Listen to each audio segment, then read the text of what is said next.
ये जो झगड़ा हो रहा है धन का झगड़ा है, बिहारी जी से प्रेम नहीं है, संपत्ति से प्रेम है। कमीशनबाजी भी चल रही है धर्म के नाम पर, कोई नहीं बताएगा इस चीज़ों को। इसी को सरकार खत्म करना चाहती है, इसीलिए इनको दर्द हो रहा है। असल में जो वृंदावन था वो वन क्षेत्र था, लेकिन कृष्ण के जाने के बाद वो वन क्षेत्र भी धीरे धीरे उजड़ता चला गया। कॉरिडोर आज की आवश्यकता है और ज़रूरत है। आए दिन ये स्थिति होती है कि गलियों में भीड़ हो रही है, चलने के लिए रास्ते नहीं है। मंदिरों में स्थिति है कि जब उत्सव होते हैं तो कई लोग दब के मर जाते हैं, आंकड़े कुछ और होते हैं, दिखाए कुछ और जाते हैं। बांके बिहारी के चरणों से नित्य प्रति 7 या 11 स्वर्ण मुद्रिकाएं निकलती थी, जिसको हम वृंदावन कह रहे हैं। वो कंक्रीट का वन है, जो प्राचीन वृंदावन नहीं है। स्थान वही है, लेकिन परिस्थितियां बदल गई। एक सारस्वत ब्राह्मण थे जो ग्रस्त थे, उनको ये बांके बिहारी की सेवा सौंपी गई कि जब पैसा नहीं आता था तब गोस्वामी परिवार अपने घर से लगा लगा के सेवा करते थे। ये बात सत्य है। वृंदावन कॉरिडोर को लेकर अभी यहाँ के स्थानीय लोगों के मन में संशय बना हुआ है, परंतु कुछ लोग वृंदावन कॉरिडोर को समर्थन भी दे रहे हैं और कुछ लोग इनका विरोध भी कर रहे हैं। वृंदावन से जुड़ी हुई चाहे पौराणिक कथा हो, चाहे मध्यकालीन कथा हो, और वर्तमान की स्थिति को दर्शाने वाले मेरे साथ इस समय साधु संत और कथावाचक श्री हितेंद्र कृष्ण जी हैं। इनसे पूछेंगे कि वास्तविक जो वृंदावन है वो क्या था, और कॉरिडोर आने के बाद क्या उसका परिप्रेक्ष्य रहेगा, कितना वो परिवर्तन होगा। महाराज जी क्या कहेंगे कॉरिडोर के ऊपर? देखिए, कॉरिडोर आज के समय की मांग है। अब आपने कहा कि प्राचीन वृंदावन क्या था, तो असल में जो वृंदावन था वो साधु संतों की तपस्थली थी। यहाँ पर कोई मठ मंदिर नहीं थे, यहाँ पर कोई धर्मशालाएं ज़्यादा नहीं थी, यहाँ पर कोई आपके रेस्टोरेंट नहीं थे, यहाँ पर होटल नहीं थे। ये संतों की तपस्थली थी।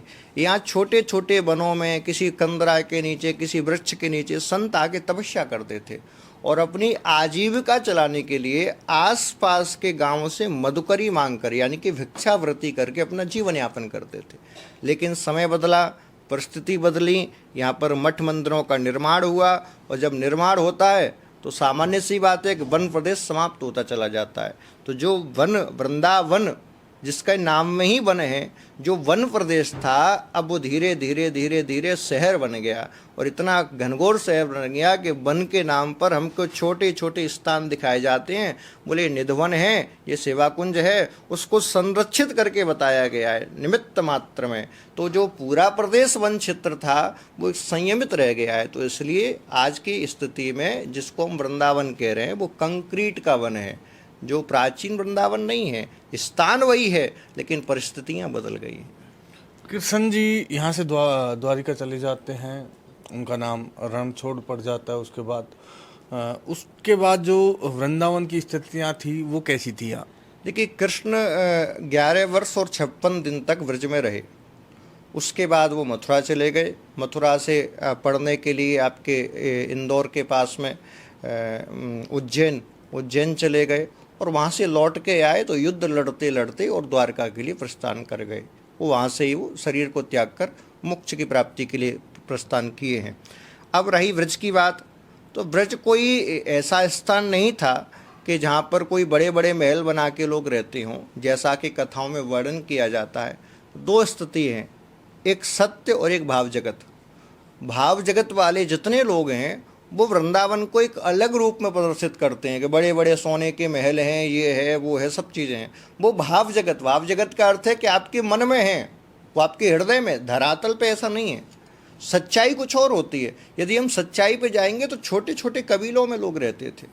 अब भागवत जी के अंदर वर्णन आता है कि ब्रजवासी कंस के अत्याचारों से दुखी होकर और गोकुल को छोड़कर कहाँ गए? नंदगांव। अब मुझे बताइए, यदि आपके महल होते, आपकी बड़ी रियासत होती, या बड़े बड़े सोने के महलों में रहने वाले होते, तो कैसे भी हमले हों, कैसा भी अत्याचार हो, क्या अपनी रियासत को, अपने महलों को छोड़ के तुम दूसरी जगह पे जा सकते थे? नहीं जा सकते थे। आप छोटे छोटे कस्बों में रहते थे, कबीलों में रहते थे, और यदि बड़े महल होते तो कृष्ण को कभी वहाँ भेजा ही नहीं जाता। मथुरा से नंद बाबा के वहाँ कृष्ण को इसीलिए भेजा गया कि गुप्त रूप से रहते हैं, वनों के अंदर रहते हैं। यहाँ पर कृष्ण रहेंगे तो किसी को ये भ्रम नहीं होगा कि देवकी का 8वां पुत्र है, उसकी रक्षा करनी थी इसलिए भेजा गया। तो जैसा कथाओं में वर्णन किया जाता है वो भाव जगत का वर्णन है। असल में जो वृंदावन था वो वन क्षेत्र था, लेकिन कृष्ण के जाने के बाद वो वन क्षेत्र भी धीरे धीरे उजड़ता चला गया। जो कृष्ण के अवतार के समय में लोग उनके संग आए थे, उनकी समय पूर्ति के बाद वो समाप्त हो गए, और जब समाप्त हो गए तो वहाँ से जो जीवन था वो भी समाप्त हो गया। लेकिन उसके बाद जैसा हम कई बार बताया है, चैतन्य महाप्रभु ब्रज में आए, कृष्ण के भक्त थे, स्वयं उनको प्रेमावतार कहा जाता है।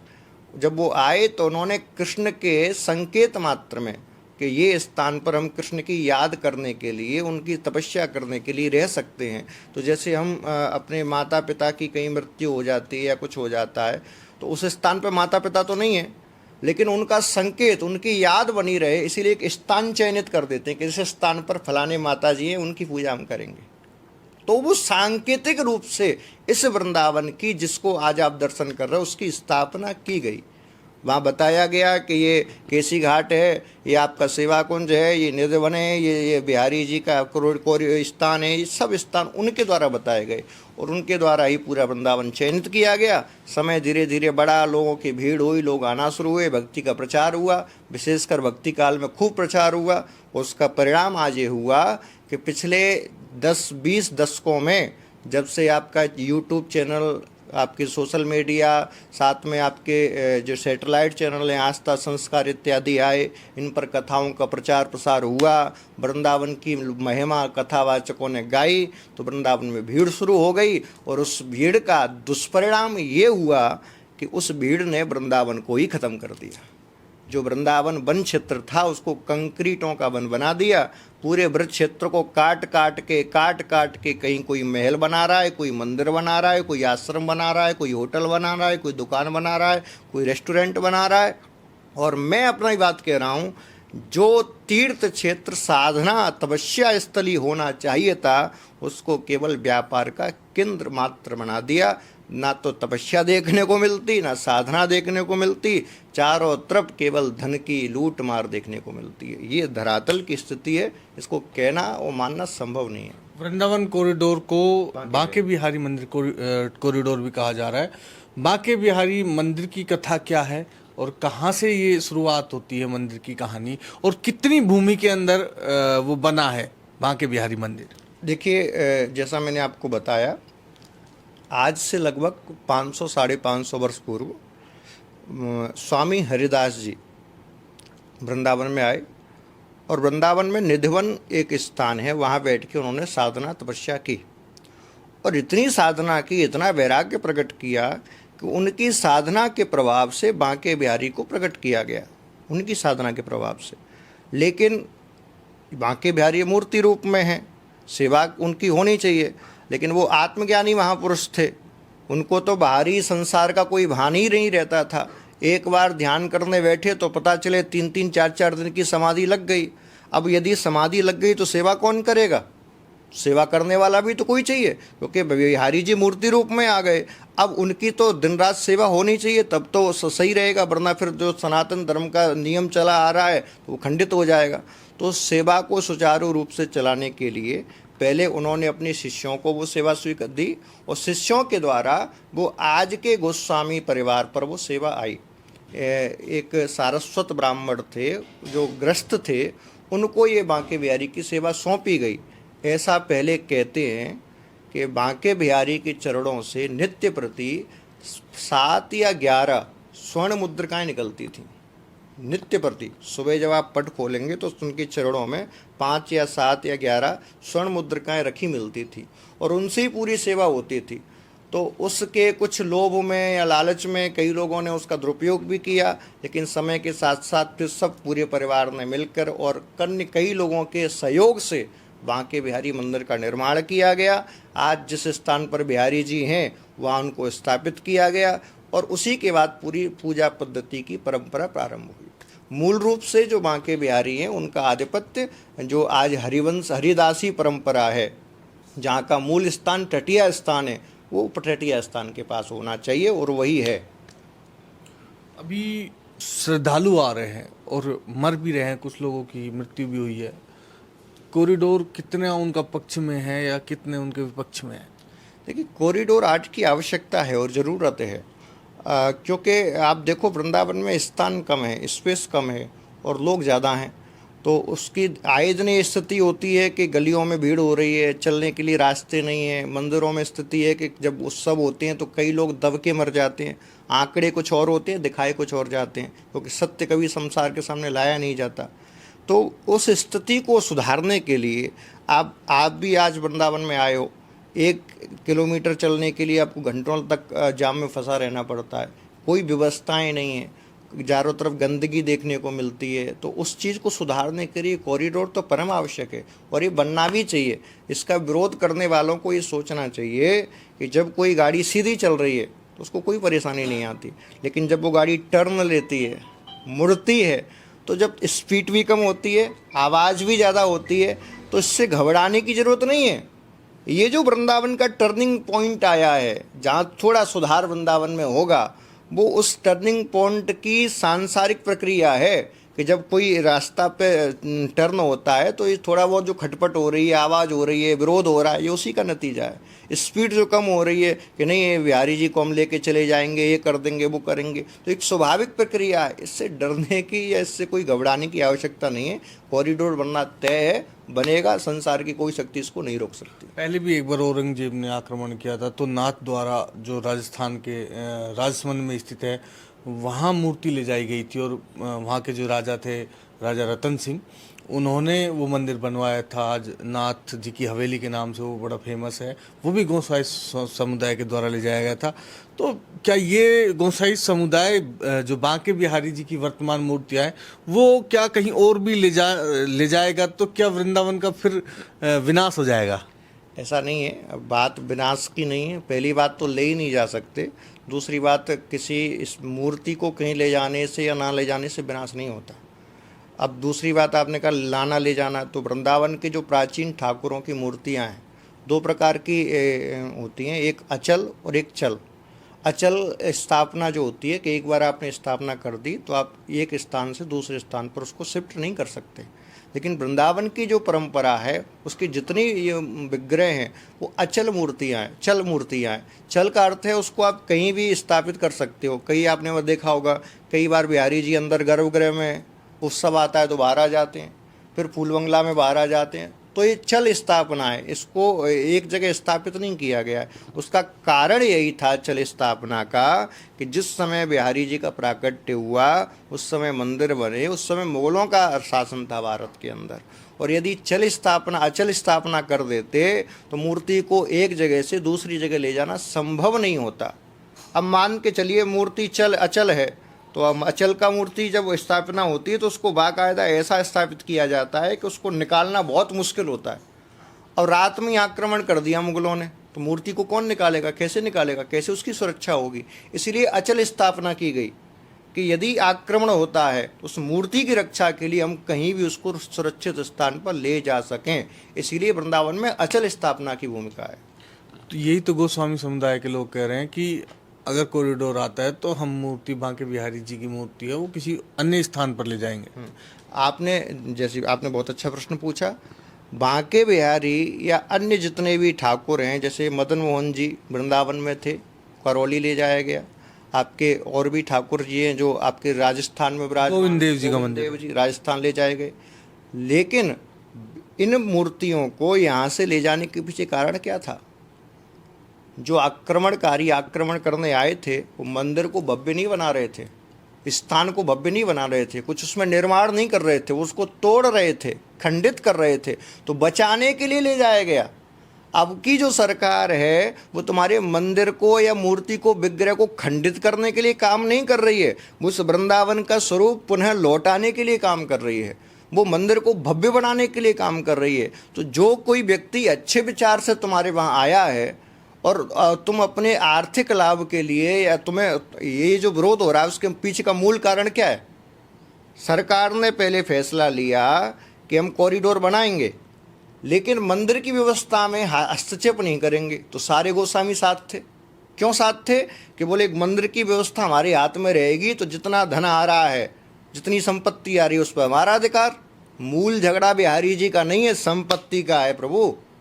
ये जो झगड़ा हो रहा है धन का झगड़ा है, बिहारी जी से प्रेम नहीं है, संपत्ति से प्रेम है, इसलिए झगड़ा हो रहा है, इसलिए विरोध हो रहा है। अब सरकार ने क्या फैसला ले लिया कि पूरा अधिकार हमारी गवर्नमेंट के आधिपत्य में रहेगा, जितना धन आएगा, जितनी संपत्ति आएगी हमारी आंखों के सामने रहेगी। तो जब धन संपत्ति छिन गई तो दुख तो होगा ही। किसी के हाथ से आप धन संपत्ति का जो अधिकार है उसको छीन लो। आज स्थिति क्या है बिहारी जी की, जितना आपने पैसा चढ़ाया बिहारी जी पे गुल्लक में डाला वो तो ट्रस्ट में जाएगा। आपने बिहारी जी के साक्षात सामने चढ़ाया, आपने हार चढ़ाया, सोने की अंगूठी चढ़ाई, सोने की चांदी की बांसुरी चढ़ाई, कुछ भी चढ़ाया, वो कहाँ जाता है? वो गवर्नमेंट के पास नहीं जाता। इनके गोस्वामियों के परिवारों पे अलग अलग दिन की सेवा विभाजित है। आज मेरे पे की सेवा है, कल आपकी है, परसों तीसरे की है। तो आज मान लो मेरी सेवा है, तो आज जितनी चढ़ोतरी आएगी, सोना चांदी हीरा मोती जो भी कुछ आएगा वो मेरा होगा। ये व्यवस्था है। इससे किसका लाभ हो रहा है? केवल एक परिवार का। लेकिन इससे उन गोस्वामियों ने उस धन का क्या सदुपयोग किया? वृंदावन के लिए कितना लगाया भैया? तुमने मंदिर की व्यवस्थाओं में कितना लगाया? 0 रुपए। और यही नहीं, एक और कड़वी सच्चाई बताऊं, कोई नहीं बताएगा। यहाँ पर धर्म का धंधा भी हो रहा है। मैं आपके पास यजमान लेके गया, आप गोस्वामी हो, और मैंने कह दिया मेरा यजमान है, ये क्या चढ़ा रहा है? बोले सोने का हार चढ़ाने के लिए लाया है। बोले कोई बात नहीं, आओ चढ़वाते हैं। अंदर आपको ले गए, सोने का हार वार यजमान के सामने चढ़ा दिया। यजमान की जैसी पीठ फुरी, हार को लिया। हार की जो कीमत होगी आधी आपको दी जाएगी, आधी मुझे दी जाएगी। कमीशनबाजी भी चल रही है धर्म के नाम पर, कोई नहीं बताएगा इस चीज़ों को। इसी को सरकार खत्म करना चाहती है, इसीलिए इनको दर्द हो रहा है। अच्छे काम में केवल बुरे व्यक्ति को दर्द होता है, अच्छे व्यक्ति को कभी दर्द नहीं होता। जो गोस्वामी वास्तव में हृदय से सेवा कर रहे हैं, ऐसा नहीं है कि सारे गोस्वामी बेकार हों। कुछ गोस्वामी हैं जो मंदिर से भी जुड़े हुए हैं, वो हृदय से बांके बिहारी को मानते हैं, सेवा कर रहे हैं, वो बिहारी जी का कॉरिडोर का विरोध नहीं कर रहे हैं। लेकिन वो खुल के समाज के सामने इस बात को नहीं कह सकते कि हम कॉरिडोर के पक्ष में। क्यों नहीं कह सकते? क्योंकि उनको परिवार में रहना है, समाज में रहना है। यदि खुल के उन्होंने कह दिया कि नहीं हम कॉरिडोर के पक्ष में, तो उनके घर वाले उनको जीने नहीं देंगे। ऐसा नहीं है सब गोस्वामी बुरे हों, विभीषण कह देंगे। हाँ, सब या जयचंद भी कह सकते हैं। बिल्कुल, सब गोस्वामी बुरे नहीं है। कुछ लोग जो धन के लालची हैं या अपनी संपत्ति को बचाना चाहते हैं, वही लोग कॉरिडोर का विरोध कर रहे हैं। गोस्वामियों में भी एक से एक भक्त हुए हैं, एक से एक बिहारी जी की सेवक हुए हैं, और कई लोग हृदय से चाहते हैं कि कॉरिडोर बने। ये विरोध केवल राजनीतिक है, अपनी संपत्ति को बचाने के लिए, आर्थिक रूप से अपने जो स्थिति है उसको सुधारने के लिए है, और इसका बिहारी जी से या भक्ति भावना से कोई लेना देना नहीं। गोस्वामी समुदाय से ही जुड़े हैं क्या गोस्वामी तुलसीदास जी? नहीं, गोस्वामी समुदाय से नहीं जुड़े हैं। उनको उपाधि दी गई है गोस्वामी तुलसीदास जी। गोस्वामी का अर्थ विशेष रूप से क्या होता है? गोस्वामी यानी कि गौ पालक करने वाला, गौ सेवा करने वाले को गोस्वामी कहा जाता था।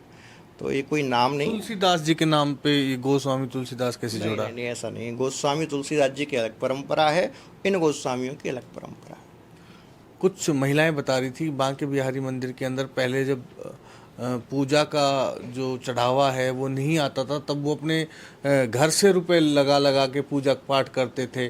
तब तो सरकार ने नहीं देखा उनको, और आज जब धन आने लगा है तो सरकार उनके ऊपर देख रही है। अब आ गई ना धन की बात। हमने क्या कहा था? ये पूरा पीछे झगड़ा धन के ऊपर है। मुझे बताइए, आपने सही कहा, ये सब बात सत्य है कि जब पैसा नहीं आता था तब गोस्वामी परिवार अपने घर से लगा लगा के सेवा करते थे। ये बात सत्य है। क्योंकि पहले जो आप जी भी आप गाँव में देखो कि कोई याचक याचना करने जाता है या मंदिरों में लोग पैसा कम चढ़ाते हैं। वो क्या चढ़ाते हैं? बोले किसी विशेष दिन एक थाली में आटा ले गए, 2 आलू ले गए, मिर्ची ले गए, और वो जाके वहाँ चढ़ा दिया। अभी भी 11 सुर पूर्णवासी को चढ़ाते हैं। उसी प्रकार से पहले बिहारी जी में होता था। आसपास के गांव वाले श्रावणी जिसको कहा जाता है, बोले कोई आटा ले आया, कोई गेहूँ कोई ले आया, कोई कुछ ले आया, वो दान के चल करके चले गए। उसी से पूरा खर्चा चलता था।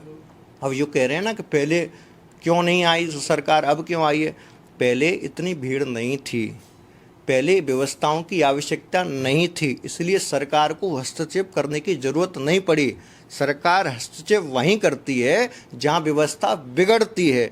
अब एक प्रश्न मैं आपसे पूछता हूं, किसी शहर में उत्पात हो रहा है और सरकार वहां फौज भेजे और वहां के लोग कहें अरे थोड़ा बहुत झगड़े तो पहले भी होते थे, तब सरकार क्यों नहीं आई? तब झगड़े होते थे, लेकिन इतने बड़े स्तर पर उत्पात नहीं हुआ, इसलिए सरकार ने फौज नहीं भेजी। अब इतने बड़े स्तर पर झगड़े हो रहे हैं, उत्पात हो रहे हैं, इसलिए सरकार को फौज भेजने में की जरूरत पड़ी। तो आज वृंदावन की स्थिति ये हो गई है कि आज कॉरिडोर की आवश्यकता है, इसलिए सरकार को हस्तक्षेप करने की जरूरत पड़ी। यदि इन चीज़ों को आप पहले से समझ लेते, जान लेते, जो व्यवस्थाएं भंग हो रही हैं उनको पूरा गोस्वामी समाज या ब्राह्मण समाज या संत समाज या वृंदावन के रहने वाले सब अपने आप में ही संभाल लेते, व्यवस्थाओं को भंग ना होने देते, तो सरकार को हस्तक्षेप करने की ज़रूरत ही नहीं पड़ती। हमने तुमने सबने मिलकर वृंदावन में अतिक्रमण किया, वृक्षों को काटा, अतिक्रमण के द्वारा रास्तों को सकरा कर दिया। परिणाम ये हुआ कि दिन रात आप कई बड़े बड़े उत्सवों में लोग मरने लगे, बड़े बड़े कोई अतिक्रमण होने लगे। इसका परिणाम ये हुआ कि आज कर्म का दंड हमको भोगना पड़ेगा। कॉरिडोर बनेगा, ये तय है। लगभग 5 एकड़ के आसपास बताई जा रही है बांके बिहारी मंदिर की जो जगह है, उसके अंदर बहुत सारे घर बना लिए गए हैं, दुकान भी है। अब केवल उनका टूटने का ही डर है या फिर कुछ और भी है? डर उनके टूटने का ही है। देखो, जब अतिक्रमण होता है तो आदमी उस समय ये नहीं सोचता कि मेरा भविष्य में क्या होगा। और केवल बिहारी जी नहीं, आप वृंदावन में 2 प्रकार की भूमि है, एक बांगर एक खादर। खादर में हजारों की संख्या में घर बने हुए हैं। पूरी अतिक्रमण की भूमि, पूरी अतिक्रमण की, यमुना जी के तट का पूरा क्षेत्र खादर कहा जाता है। अब कल गवर्नमेंट यदि नियम निकाल दे कि ये अतिक्रमण की भूमि रजिस्ट्री की तो है नहीं, पक्की रजिस्ट्री है नहीं, कि हम इन सारे घरों को तोड़ेंगे इस ब्रज के विकास के लिए या यमुना के विकास के लिए, तो बताओ अच्छा कार्य है कि बुरा कार्य है? समाज की नज़रों में अच्छा है, लेकिन जिसने वो घर बनाया है उसके लिए तो बुरा है। चाहे आपने 2 नंबरी से पैसा कमाया है, चाहे कैसे भी कमाया, लूट मार करके, छल कपट करके, और मुझे ये पता चल गया मैं आपकी संपत्ति को लूटूंगा, मैं आपकी संपत्ति को छेड़ूंगा, तो आपको तो बुरा ही लगेगा, चाहे आप कैसे भी हो। राम जी ने रावण को मारा, तो चाहे रावण कैसा भी पापी हो, दुष्कर्मी हो, कुछ भी हो, लेकिन रावण तो बैरी हो गया ना, दुश्मन हो गया ना। कंस को कृष्ण ने कितना सताया, नहीं सताया ना, लेकिन कंस ने कृष्ण को सताया। अब कृष्ण मारने जा रहे हैं कंस को, तो कंस के घर वाले तो बैरी हो गए ना। दुनिया के, मैं आपसे प्रश्न पूछता हूँ, भगवान ने कंस को मारा, अच्छा काम किया का बुरा काम किया? बढ़िया काम किया। लेकिन कंस को मारने के बाद उसकी पत्नी अस्ति और प्राप्ति ने जाकर अपने पिता से शिकायत कर दी कि हमारे पति को कृष्ण ने मारा है, तुम जाके उनसे युद्ध लड़ो। और उसका परिणाम क्या हुआ? 17 बार जरासंध ने मथुरा पर आक्रमण किया और कृष्ण को उसका परिणाम झेलना पड़ा। और फिर बाद में रणछोड़ नाम भी पड़ा। तो भैया, जिसकी संपत्ति जाती है, जिसके घर का व्यक्ति जाता है, वो ये नहीं देखता कि इस धर्म क्या है, अच्छा क्या है, बुरा क्या है। उसको अपनी संपत्ति और व्यक्ति से प्रेम होता है, उसका माइंड ब्लॉक हो जाता है, उसको केवल अपनी दिखती है। संसार का कल्याण क्या होगा उसको दिखना बंद हो जाता है। वृंदावन कॉरिडोर को लेकर मैंने हितेंद्र कृष्ण जो कथावाचक हैं इनसे बात की, महाराज जी से। इन्होंने बताया कि कहीं ना कहीं धर्म को धंधा बनाया जा रहा है और सारी जड़ धन की है और सारी लड़ाई ही धन की है। अगर धन इनको मिल गया, इनको जगह के रुपए अच्छे मिल गए, तो यही खुश होकर कॉरिडोर का समर्थन कर देंगे। ऐसे ही हम अलग अलग साधु संतों से या जो वृंदावन में रह रहे स्थानीय लोगों से बात करते रहेंगे और कॉरिडोर से संबंधित जितने तथ्य बाहर आते हैं और हम उनकी विवेचना भी करेंगे और उन पर विस्तार से बातें भी करेंगे।